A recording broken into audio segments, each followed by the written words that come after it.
Bom dia, boa tarde, boa noite, tudo bem com vocês? Eu reescrevi uma resenha que eu fiz em 2013 na página Super Otaku do Facebook, na minha nova página no Facebook, e eu resolvi trazer de novo esse texto porque se for para falar de Durarara, eu sempre vou falar de Durarara. Só que temos um pequeno problema. Eu fiz isso logo depois que eu terminei de assistir todas as temporadas de Durarara, então eu estava muito no hype. Por isso que agora, que já passou um tempo, já tô mais calmo, eu quero dar uma opinião mais fria a respeito do tema. Mas, o Durarara, querendo ou não, é o anime que eu considero o melhor anime de todos os tempos, pelo menos na minha opinião. Que o meu eu de 16 anos concordava com isso facilmente, e o meu eu agora de... Que o meu eu de 2000 e...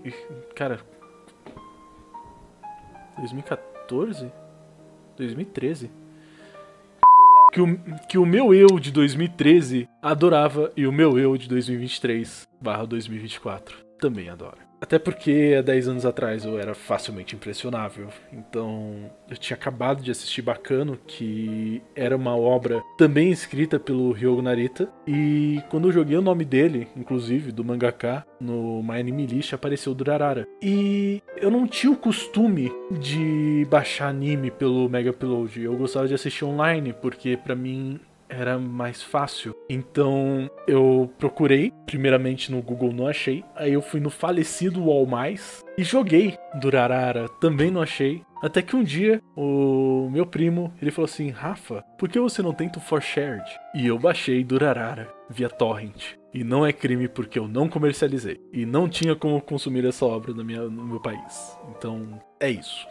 Eu estou me desculpando por não conseguir consumir o produto original. Mas enfim, após várias tentativas frustradas, eu consegui achar legenda para os episódios que eu baixei no 4Share. E eu baixei em inglês, porque simplesmente não existia em português, e eu comecei a me desfrutar com a obra. Eu acredito que é mais fácil a gente dividir a obra em várias sessões. Porque quando foi construir o mundo, o cara levou 12 episódios só pra construir a base da história de Durarara, e não foi enrolação, literalmente foi necessário esse tempo todo, porque o anime tem muita coisa acontecendo ao mesmo tempo. Então a gente precisa saber inicialmente que temos dois polos principais. A gente tem o polo das crianças e o polo dos adultos. Temos muitos personagens que são jogados na nossa cara e você vai acabar se perdendo muito nos primeiros episódios, principalmente porque as apresentações são sempre breves e caóticas. Eles só jogam na sua cara que esse personagem existe e você que guarde na sua memória. Você que lute. Exatamente para complementar com o clima que é Ikebukuro, que é o distrito que se passa Durarara. Que é um clima, que é um distrito de Tóquio muito caótico. E nele a gente possui personagens como o Shizu, que você não sabe quem é, ele é o loirinho que usa roupa de bartender, e tem um motivo especial pra ele usar a roupa de bartender, mas o trabalho real dele é de cobrador. Ele aproveita que ele tem uma força absurda e impõe respeito por meio do medo em todo mundo de Ikebukuro, cobrando todo mundo que o chefe dele manda. Ele tem um colega, né, o Tom Tanaka, que atua como um policial bom, e tipo, o Shizu é o policial mau. E tipo, ele não possui muito controle de raiva, ele explode extremamente fácil e acaba machucando todo mundo à volta dele, mesmo sem querer. E é engraçado, porque quando ele se apresenta, ele diz que é uma pessoa que detesta violência, porém ele é conhecido exatamente por ser sempre a pessoa que amassa o cigarro e arranca a sinalização de trânsito pra te fazer voar para bem longe. E ele possui relações com a Celt, com o Shinra, além de ser inimigo declarado do Izaya. Quem é o Izaya? O Izaya, ele é um informante. Ele basicamente tudo o que acontece, ou foi ele que causou, ou ele acaba descobrindo. Ele sempre tem aquele jeito meio malvadão, tal, que muita gente gosta. Eu, sinceramente, não gosto do Izaya. E ele sempre fica falando, não, porque eu amo os humanos.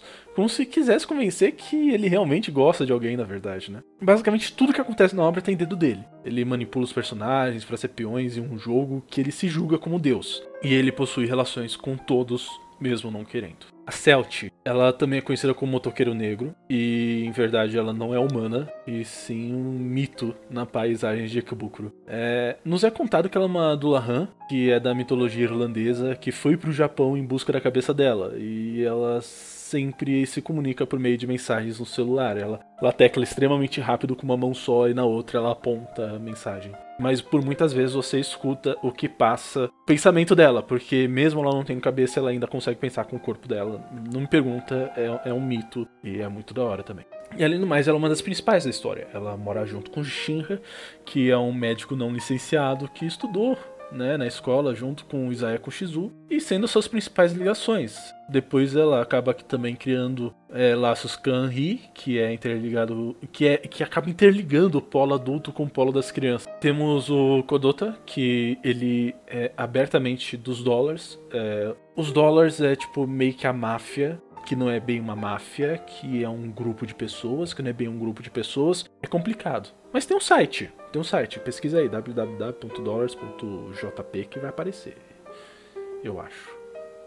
O site é dollars-bbs.org. Mudaram, aí você tem que colocar a senha, que eu nem te conto qual é a senha, mas aparece no anime, então vai lá assistir. E é maravilhoso, mas enfim. O Kodota, ele é um azulejista de profissão, e ele busca em suas noites auxiliar na segurança de Ikebukuro, junto com os amigos dele, que é a Erika, o Walker e o Togusa. Os 4 personagens sempre estão juntos quando aparecem, tipo, é raro às vezes que você não vê os 4 juntos. Sendo que a Erika e o Walker são mangakas, e eles sempre buscam fazer ligações do mundo real com histórias em mangás, o que eu acho maravilhoso. E o Togusa é o motorista da van, que eles vivem lá. E eles andam pra cima e pra baixo. E eles possuem relações tanto com Kida quanto com Shizu, sendo os personagens mais importantes assim pra parte do clímax da história. Temos também o nosso querido Simon Brechev, que é um russo no Japão. Ele trabalha como ajudante em um restaurante de sushi russo e ele tem ligações com todos na obra. Ele não é apresentado na primeira temporada, porém eles se falam muito sobre ele. E eles não falam sobre o que aconteceu no passado dele na Rússia e o que fez com que ele fosse pro Japão em busca de uma vida mais pacífica. Só que, assim, na minha opinião, ele é o homem mais forte de Ikebukuro. Ele é mais forte que o Shizu. Ele definitivamente, se um dia ele pirar na cabecinha, corre. Ele é o que faz... Ele é necessário para que a trama desenrole. Ele tem um papel importante de suporte, principalmente nos episódios de finais de temporada, que as pessoas sempre acabam cruzando com ele, e ele vai lá, fala uma coisa importante, a pessoa vai lá e dá aquele estalo na cabeça delas e vai fazer o que elas acham que tem que fazer, e tipo, eu acho isso muito importante, e tipo, ele é um personagem muito da hora, ele é um dos meus favoritos. E temos também o polo das crianças, que foca apenas nas 3 principais, na primeira temporada, né? Isso que eu tô falando, só pra deixar claro, eu não tô falando de todas as temporadas, até porque se eu fosse falar de todas as temporadas, esse vídeo teria mais de 1 hora, e eu tenho certeza que ninguém quer ficar me ouvindo falando 1 hora sobre um anime que quase ninguém assistiu. Então, se um dia vocês quiserem, e esse vídeo eu faço, mas não vai ser agora. E a gente tem as 3 crianças. A gente tem o Mikado, que é um garoto que vivia no interior e foi pra capital estudar. Basicamente é isso. Essa é a história dele. E ele é o melhor amigo de infância do Kida. E eles estudam juntos na mesma escola, que é a Araira, que também, coincidentemente, é a mesma escola que o Shinra, o Shizu e o Isaya estudaram, porque tudo tem que ter ligação, eu acho isso maravilhoso. E tipo, a obra em si, pelo menos, né, a primeira temporada em si, sempre vai ter esse enfoque mais do ponto de vista do Mikado. Porque ele tá chegando e tá vendo ele tá acostumado com uma paz do interior, assim, as coisas mais calmas. E tudo sendo jogado na cara dele e ele tendo que apenas aceitar e lidar com isso. Então, tipo, a gente sempre tá muito no ponto de vista do Mikado. E também tem uma coisa importante, ele nunca tinha ido pra cidade grande. E o primeiro episódio é exatamente pra explicar qual é o histórico, assim. E a gente descobre que existem gangues em Ikebukuro que usam cores para se identificar. A gente tem os quadrados azuis, os lenços amarelos, e eu não lembro de mais outra que apareceu na primeira temporada, acho que só aparecem essas 2. E é iniciada também uma nova gangue que não tem uma cor assim definida, que seria os Dollars, que tipo, ela seria para trazer um equilíbrio, a paz no local, só que acaba trazendo desequilíbrio bom, aí você assiste o anime e se diverte. O Mikado, ele acaba conhecendo o Izai e o Shizu, posteriormente a Celt, em razão do desenrolar da história. Só tem uma coisa que me irrita, que são os episódios que são, assim, o ponto de vista do Mikado, que são os episódios que eles andam mais devagar, que são os episódios mais introspectivos, tem muito pensamento, é muito ele falando com ele mesmo, vendo assim as coisas acontecendo e ele só olhando. Eu não tenho muita paciência pra isso, então... A gente tem também, no nosso trio inicial das crianças, a Anri, que ela, como já disse, é da mesma turma do Mikado e do Kida. E eles se dão bem desde o primeiro dia. Ela e ele são representantes de sala. E ela é muito tímida, o que é engraçado, porque ela é representante de sala e é uma pessoa tímida. E a gente sempre... que tem os episódios com ponto de vista dela, a gente sempre vê que ela sente uma culpa muito forte pelo passado, que ela prefere, né, em suas palavras, viver como uma sanguessuga social a ter que lidar com sentimentos. Ela guarda também um segredo que ela tem medo de contar para aqueles que são próximos dela, mas, né, com o decorrer do tempo, as pessoas vão acabar descobrindo, então não tem problema. E ela acaba criando uma relação muito especial com a Celt também. Essas duas, a Celt e a Anri, são assim uma dupla que casou muito bem. E além dos dois meninos, né? Ela é sempre a primeira a ouvir toda a história depois do telespectador. Então, tipo, se você não entendeu direito o que tá acontecendo, provavelmente em algum episódio vai focar na Anri, e a Anri vai explicar exatamente tudo o que tá acontecendo, ou ela vai ouvir exatamente o que tá acontecendo e você pega um resumão do que tá acontecendo na obra. Sim, é uma obra que acontece muita coisa ao mesmo tempo, então isso acaba acontecendo. Ela também possui um certo problema na escola, que é um professor com antecedentes de assédio que tenta, entre aspas, protegê-la. Porém, ele é sempre pego pelo Kida, que cuida dela para evitar que algo de pior aconteça. E temos o melhor personagem da obra, Kida Amazomi. Eu deixei ele de último de propósito. Para aqueles que me acompanham desde cedo, sabem que por muitos anos eu usei a imagem dele para me representar na internet. O meu eu de 2012 adorava ele. O meu eu de hoje em dia eu ainda adoro ele. Eu acho que ele é um dos melhores personagens da obra. Ele só foi muito burro no final do anime, mas tudo bem, a gente não fala sobre isso, a gente fala sobre o início da obra aqui. Eu ainda respeito aquele personagem, porque ele tem um desenvolvimento, principalmente na segunda parte da trama, ele tem um desenvolvimento que eu não posso falar muito sobre, mas é que assim, ele sai de um personagem que vai, tipo, ele é um personagem que sai de... É um adolescente que vai pra escola pra gostar e azarar garotas pra algo a mais. Aí você fala assim, nossa, RMM, que personagem raso. Os outros que você fez foi uma bíblia pra contar quem ele é e o seu favorito, você não vai falar mais nada demais? Bom, primeiramente, muita calma. Eu tenho que admitir que os 12 primeiros episódios do anime são muito chatos separados, pois o criador da obra queria que você se ambientasse pra entender tudo o que estava acontecendo. Só que a questão é que o Kida, ele só tem protagonismo na segunda parte do anime.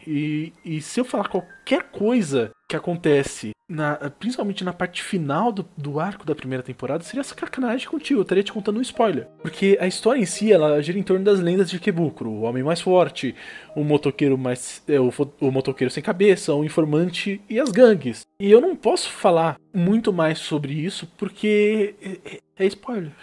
Então vocês vão ficar aí. Se vocês querem entender porque ele é meu personagem favorito, assistam o anime. Vocês vão... Confia em mim, eu nunca dei call errada de anime. Bom, pense o seguinte, em um tempo antes do início da história para nós, duas gangues, os Quadrados Azuis e os Lenços Amarelos, entraram em guerra, acarretando na prisão do líder dos Azuis por crimes sérios como agressão, tortura e sequestro, prevalecendo os Lenços Amarelos que agora detinham o poder em Ikebukuro. Contudo, com um grupo de pessoas na internet sem uma cor definida, decidiram fazer melhorias para seu distrito, visando proteger a população de gangues e agora qualquer outra coisa que ameaçasse a paz. Eles pintariam muros pichados, eles protegeriam as pessoas em situação de perigo, eles denunciariam pra polícia. Cara, isso acontece em uma série de plots que, cara, é tanta coisa que acontece, é muita coisa que acontece, que se eu falar muito mais, eu vou acabar contando um ponto-chave da história que eu não quero falar. Então, assim, Durarara é um anime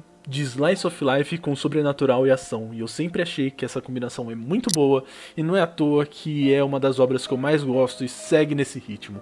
Eu super recomendo todo mundo assistir, pelo menos a primeira temporada. Se vocês não quiserem assistir, tudo bem, não tem problema, hoje em dia é mais fácil de achar Eu sei que tem na Crunchyroll. Eu não sei se tem todos os episódios na Crunchyroll, mas eu sei que tem na Crunchyroll. E eu super recomendo. Se você assistiu até aqui, meu muito obrigado. Se você gostou do vídeo, por favor, dê um gostei. Se você gosta desse tipo de conteúdo, se inscreva no canal e até a próxima.